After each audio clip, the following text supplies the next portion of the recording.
Subscribe to ULO to get all the best of the racing tips from France, Britain and Ireland and Hong Kong.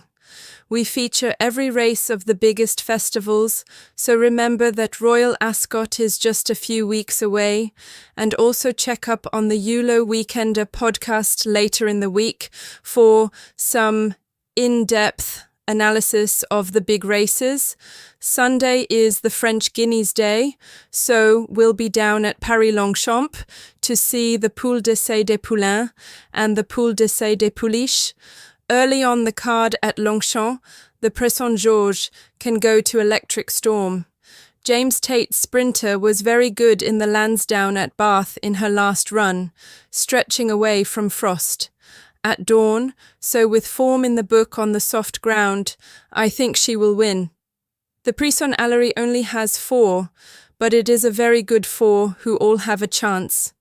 I think that it will be Flaming Stone and Audubon Park who will be in a fight to win this, and maybe it is Audubon Park that has the better chance.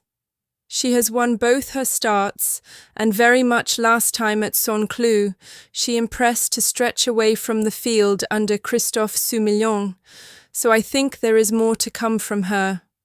Flaming Stone could not keep the pace of Mandanaba here last time, but that is still very good form, so Flaming Stone can be second in this.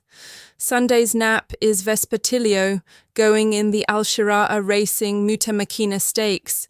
She won the Debutante Stakes in this grade last year as a 2-year-old, and should have the benefit of the run at Cork last month to see her at her best.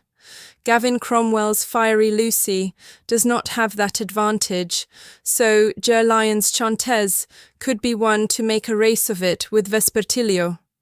Dermot Weld's Bella Isabella beat an odds-on Sapphire Princess in April, so she is also included, but Vespertilio is the one for me. My next best is Zaragana in the Poule des Pouliches with her stablemate Mandanaba, going to make it a 1-2 for Francis Henry Graffard. Of course, there's some Irish involvement with Aidan O'Brien sending 4 to contest for this lucrative prize, but Heaven's Gate and Merrily just have the outside chance at best. So the Ballydoyle Stables main pair are Bedtime Story and Exactly, who is the choice of Ryan Moore. Bedtime Story looked special last year when routing the field in the Chesham Stakes at Royal Ascot, but her season faltered a little when she was only 5th in the Prix Marcel Boussac here in October, with Exactly finishing ahead in 3rd. That was Zaragana's only defeat, when second to Vertical Blue in that Group 1, but I think she'll be winning this with Mandanaba getting the closest.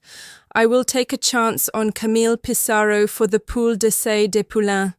This classic, it doesn't look like it is going to stay in France, with English and Irish colts all at the top of the betting.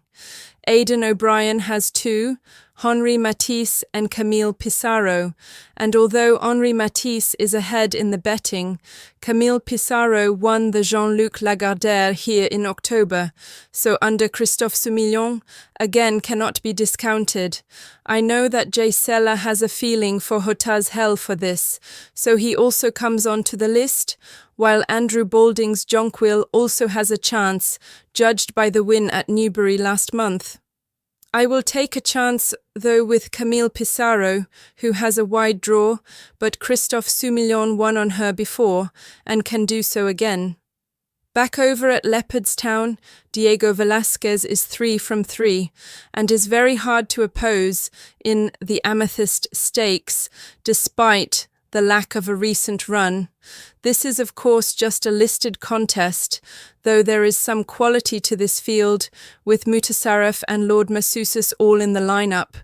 Both of these have the benefit of a run this season, so Diego Velasquez will have to be primed for this, but he is the classiest of these and can win. For the Derby Trial Stakes next at Leopardstown, Delacroix looked something special last year when a close runner-up in the Futurity Stakes to Hota's Hell, who runs in the Poule d'Essai des Pouliches at Longchamp today, and he can win this. There are no chances being taken on the tote, where he's a long odds-on price to make this 4 wins from his 7 races, and it is very hard to see anything that lines up here capable of beating him. Joseph O'Brien's Tennessee stud progressed well last year, second to Hota's Hell in the important Beresford Stakes, so he looks the main rival, but hasn't run since September, which concerns me for the win. Delacroix to do just what we expect, and dominate this before a tilt at one of the Derbies and the Coral Eclipse at Sandown.